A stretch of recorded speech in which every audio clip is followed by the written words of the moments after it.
नमस्कार, 100% समाचारमा स्वागत छ। म अनिस्मा बस्नेत। सुरु गरौं 100% समाचार। सरकारले ल्याएको छ बहुमत सदस्यको उपस्थितिमै संवैधानिक परिषदको बैठक बस्न सक्ने गरी अध्यादेश। मंगलबार बिहान बोलाइएको संवैधानिक परिषद बैठकमा सभामुख अग्निप्रसाद सापकोटाको अनुपस्थितिका कारण स्थगित भएको थियो परिषद बैठक। मंगलबार बिहान बोलाइएको संवैधानिक परिषद बैठकमा सभामुख अग्निप्रसाद सापकोटाको अनुपस्थितिका कारण स्थगित भएको थियो बैठक। लगतै प्रधानमन्त्री केपी शर्मा ओलीले आकस्मिक रूपमा बोलाउनु भएको थियो मन्त्री परिषद बैठक। बैठक लगत्तै संवैधानिक परिषद काम, कर्तव्य, अधिकार र कार्यविधि सम्बन्धी ऐनको दफा 6 को उपदफा 3 लाई संशोधन गर्ने गरी राष्ट्रपति विद्यादेवी भण्डारीद्वारा अध्यादेश जारी। प्रधानमन्त्री अध्यक्ष रहने परिषदमा सभामुख राष्ट्रिय सभाका अध्यक्ष, प्रधान न्यायाधीश, विपक्षी दलका नेता र उपसभामुख सदस्य रहनेछ व्यवस्था। अध्यादेश जारी भएपछि संवैधानिक परिषदका बहुमत सदस्य उपस्थित भएमा बस्न सक्नेछ बैठक। यसअघि परिषद अध्यक्ष र 4 जना सदस्य उपस्थित भएमा मात्र बैठकका लागि गणपूरक संख्या पुगेको मानिने थियो व्यवस्था। परिषदका सदस्य मध्ये हाल रिक्त छ उपसभामुख पद। सरकारले ल्याएको संवैधानिक परिषदको बैठक बारेको अध्यादेशको विभिन्न नेताहरूद्वारा विरोध। संवैधानिक परिषद बैठकको विषयलाई लिएर सत्तारूढ दल नेपाल कम्युनिस्ट पार्टी नेकपामा बढेको छ विवाद। सरकारले बहुमत सदस्यको उपस्थितिमै संवैधानिक परिषदको बैठक बस्न सक्ने गरी अध्यादेश ल्याएपछि नेकपामा सुरु भएको छ अर्को विवाद। मंगलबार बिहान बोलाइएको संवैधानिक परिषद बैठकमा सभामुख अग्निप्रसाद सापकोटा अनुपस्थित भएपछि सरकारले ल्याएको हो बहुमत सम्बन्धी अध्यादेश। सरकारले आकस्मिक रूपमा ल्याएको संवैधानिक परिषद सम्बन्धी अध्यादेशप्रति सत्तारूढ दलकै नेताहरूद्वारा विरोध। राष्ट्रपति विद्यादेवी भण्डारीबाट जारी भएको संवैधानिक परिषद सम्बन्धी अध्यादेश खारेज हुनुपर्ने नेताहरूको भनाई। नेपाल कम्युनिस्ट पार्टी नेकपाका अध्यक्ष पुष्पकमल दाहालले पनि जनाउनु भएको छ अध्यादेशप्रति आपत्ति। नेकपा स्थायी समितिको बैठक चलिरहेको र संसदको अधिवेशन बोलाउन माग भइरहेका बेला अध्यादेश ल्याउनु लोकतन्त्रको उपहास भएको अध्यक्ष दाहालको भनाई। अध्यादेश अलोकतान्त्रिक कदम भएको कांग्रेस सभापति शेरबहादुर देउवाको प्रतिक्रिया। संवैधानिक परिषद सम्बन्धी अध्यादेशले मुलुकलाई स्वेच्छाचारितातर्फ धकेलेको जनता समाजवादी पार्टीका अध्यक्ष उपेन्द्र यादवको भनाई। संवैधानिक परिषद सम्बन्धमा सभामुख, प्रधानमन्त्री र राष्ट्रपतिले एकपछि अर्को गल्ती गरेको संविधानविद भीमार्जुन आचार्यको प्रतिक्रिया। अध्यादेश कानून विपरीत रहेको वरिष्ठ अधिवक्ता डाक्टर चन्द्रकान्त गेवालीको भनाई। संसदले बनाएको कानून हुँदाहुँदै त्यसमा उल्लेखित व्यवस्थाले बाधा पुर्याएको पुष्टि बिना नै अध्यादेश ल्याउनु विधिको शासन विपरीत भएको गेवालीको दावी।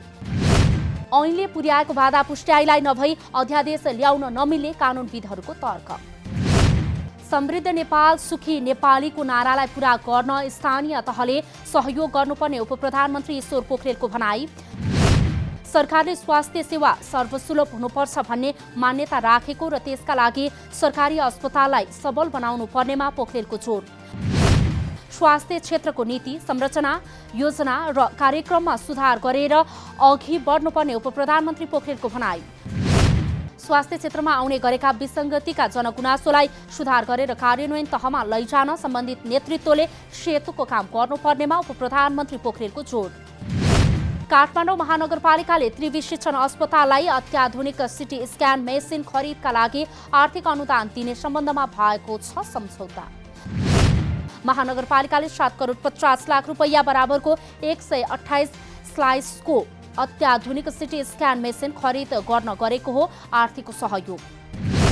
सरकारले आन्दोलनरत किसानहरूलाई वार्ताका लागि गरेको आह्वान किसानहरूद्वारा अस्वीकार। उद्योग वाणिज्य तथा आपूर्ति मन्त्रालयले छलफल गर्न मंगलबार 3 बजेका लागि बोलाएको बैठकको किसानहरूद्वारा अस्वीकार। सरकारसँग उधारो सहमति गर्न नसकिने भन्दै किसानहरूले गरेका हुन् वार्ता अस्वीकार। सरकारसँग उधारोमा वार्ता गर्न सकिने अवस्था नरहेको उखु किसान संघर्ष समिति सर्लाहीको भनाई। भुक्तानी नपाएसम्म सरकारसँग वार्ता गर्ने अवस्था नरहेको र वार्ता पनि नगर्ने आन्दोलनरत किसानहरूको अडान। सरकारले गत वर्ष गरेको सहमति कार्यान्वयन गरे मात्र आन्दोलन रोक्ने किसानहरूको भनाई। ओली नेतृत्वको सरकारले सत्तामा बसिरहने नैतिक अधिकार गुमाएको नेपाली कांग्रेसका नेता प्रकाशमान सिंहको भनाई। मंगलबार बिहान प्रेस युनियन धनुषाले आयोजना गरेको पत्रकार सम्मेलनमा ओली नेतृत्वको सरकार सम्पूर्ण मोर्चामा असफल भएको नेता सिंहको दावी। ओली नेतृत्वको सरकार कोरोना व्यवस्थापन, विधिको शासन स्थापना, विदेश नीति तथा आर्थिक समृद्धि लगायतका मोर्चामा असफल बन्दै गएको सिंहको आरोप। सरकारले लोकतान्त्रिक मूल्य मान्यतालाई बेवास्ता गरी मुलुकमा सर्वसत्तावाद लाद्न खोजेको सिंहको भनाई। पूर्वाधारको विकासले मात्रै मुलुक समृद्ध बन्ने भौतिक पूर्वाधार तथा यातायात मन्त्री वसन्त कुमार नेमाङको भनाई। सिराहाको जमदह लगडी गदियान सडक शिलान्यासका क्रममा केन्द्रदेखि स्थानीय तहसम्मको विकासलाई एकाकार रूपमा लैजानुपर्ने मन्त्री नेमाङको भनाई। सरकारले हिमाल पहाड र तराईको विकासमा समानता ल्याउँदै सबै क्षेत्र समुन्नत बन्नुपर्ने नीति लिएको नेमाङको भनाई। सडक निर्माणको क्षेत्रसँग जोडिएका सबै निकायले तोकिएको समयमा निर्माण सम्पन्न गर्न समेत मन्त्री नेमाङको निर्देशन। जमदह लगडी गदियान सडक 2079 सालमा सम्पन्न गर्ने लिएको छ लक्ष्य। प्रदेश नम्बर 1 स्तरीय रेलवे प्रभावित समन्वय तथा मुआब्जा समिति गठन। पालिकाहरूले चलन चल्तीको जग्गाको मूल्य रेल विभागलाई पठाउन ढिलासुस्ती गरेपछि प्रदेशभित्रका रेलवे प्रभावितहरूले खबरदारी गर्न गरेका हुन् समिति गठन। रेल विभागले पत्रचार गरी स्थानीय पालिका र वडा कार्यालयलाई चलन चल्तीको जग्गाको मूल्य पठाउन 1 महिना अघि गरेको थियो आग्रह। मङ्सिरको पहिलो सातादेखि नै अघि बढाइने भनेको मुआब्जा वितरणको प्रक्रिया सुरु गर्न स्थानीय पालिकालाई दबाब दिने समितिको कार्यक्रम। मुआब्जा वितरणको प्रक्रिया सुरु गरे रेलवे निर्माणमा सहयोग गर्ने समितिको उद्देश्य। गत जेठ 24 गते मुआब्जा सम्बन्धी 35 दिने सूचना जारी गरे पनि विभागले हालसम्म समस्या समाधान गर्न नसकेको समितिको भनाई। कोरोना भाइरसको संक्रमणबाट नेपालमा थप 18 जनाको मृत्यु भएको स्वास्थ्य तथा जनसङ्ख्या मन्त्रालयद्वारा जानकारी। मंगलबार थपिएका 18 सहित मृत्यु हुनेको संख्या 1716 पुगेको स्वास्थ्य तथा जनसङ्ख्या मन्त्रालयको तथ्याङ्क। पछिल्लो 24 घण्टामा थप 821 जनामा कोरोना भाइरसको संक्रमण पुष्टि भएको मन्त्रालयद्वारा जानकारी। यो सँगै नेपालमा कोरोना संक्रमितको संख्या 2,49,244 पुगेको मन्त्रालयको भनाई। पछिल्लो 24 घण्टामा 842 जना उपचारपछि निको भएर डिस्चार्ज भएको मन्त्रालयद्वारा जानकारी। यो सहित अहिलेसम्म संक्रमण मुक्त हुनेको संख्या 2,26,573 रहेको मन्त्रालयको भनाई। नेपाल प्रज्ञा प्रतिष्ठानद्वारा 35औं प्रज्ञा सभाको आयोजना।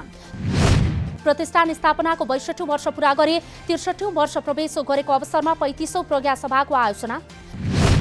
प्रज्ञा सभामा बोल्दै अहिलेको विश्वव्यापीकरणले संस्कृति, साहित्य र इतिहासमा अतिक्रमण भइराखेको संस्कृति पर्यटन तथा नागरिक उड्डयन मन्त्री योगेश भट्टराईको भनाई। विद्वान प्राज्ञहरूको मेहनत र कोसिसले देशको इतिहास संस्कृतिको संरक्षण गर्ने संस्कृति मन्त्री भट्टराईको विश्वास।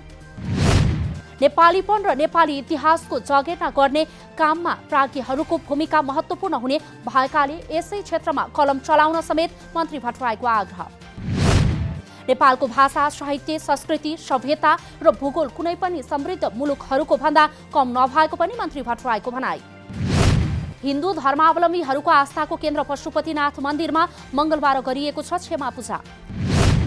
कोरोना संक्रमणको जोखिमका कारण 9 महिनादेखि बन्द गर्नुपर्दा क्षमा पूजा गरिएको पशुपति क्षेत्र विकास कोषको भनाई। क्षमा पूजाका लागि राष्ट्रपति विद्यादेवी भण्डारी पुग्नु भएको थियो पशुपतिनाथ। प्राचीन कालदेखि नियमित रूपमा पूजा हुँदै आएकोमा कोरोनाका कारण बन्द गर्न बाध्य भएपछि क्षमा पूजा गरिएको कोषको भनाई। मंगलबार क्षमा पूजा गरिएपछि बुधबार पुस 1 गतेदेखि पशुपतिनाथ मन्दिर सर्वसाधारणका लागि खुल्न लागि पशुपति क्षेत्र विकास कोषद्वारा जानकारी। पहिलो चरणमा मन्दिरको पश्चिम ढोकाबाट भक्तजनहरूलाई प्रवेश गर्न दिइने र सोही ढोकाबाट नै बाहिर निस्कने व्यवस्था मिलाइएको कोषको भनाई। मन्दिर प्रवेश गर्ने भक्तजनले अनिवार्य मास्क लगाउनु पर्ने नियम। मन्दिरभित्र हुने विशेष पूजा, भजन कीर्तन लगायतका क्रियाकलाप भने अहिले सुरु नहुने कोषद्वारा जानकारी। 3 वर्ष अघि सुरु भएर स्थानीयको अवरोधका कारण रोकिएको मनोहरा खोला करिडोर निर्माण पुनः सञ्चालनमा। 96 करोड लागतमा निर्माणाधीन परियोजना सम्पन्न भए पश्चात लोकन्थलीबाट जडीबुटी हुँदै कोटेश्वरसम्मको सडकमा जाम कम हुने अपेक्षा। भक्तपुरको लोकन्थलीबाट जडीबुटी हुँदै कोटेश्वरसम्मको सडक जामलाई कम गर्ने लक्ष्यका साथ मनोहरा खोला करिडोर निर्माणको काम तीव्र गतिमा अघि बढेको आयोजनाको भनाई। 3 वर्ष अघि काम सुरु भएर स्थानीयको अवरोधका कारण रोकिएको परियोजनाको काम संघीय सांसदहरूको पहलमा पुनः सञ्चालनमा। पेप्सी कोला सानोठिमी सडक खण्डमा रहेको मनोहरा खोला पुलबाट अरनीको राजमार्ग अन्तर्गतको जडीबुटी पुलसम्म 75% काम सम्पन्न भएको आयोजनाद्वारा जानकारी। यही गतिमा काम अघि बढेमा अबको 1 वर्षभित्र परियोजना पूर्ण रूपमा सञ्चालनमा आउने आयोजनाको दावी। स्थानीयकै जग्गा टेन्डर मार्फत बिक्री गरी लगानी गरिएको हुँदा प्रत्यक्ष जनसहभागिता रहेको र गुणस्तरीय हुने परियोजनाको दावी। काम नपाउनेहरूलाई कृषि फार्ममा रोजगारी दिने काठमाडौँ उपत्यकामा निःशुल्क खाना खुवाउँदै आएको हाम्रो टिम नेपालको भनाई।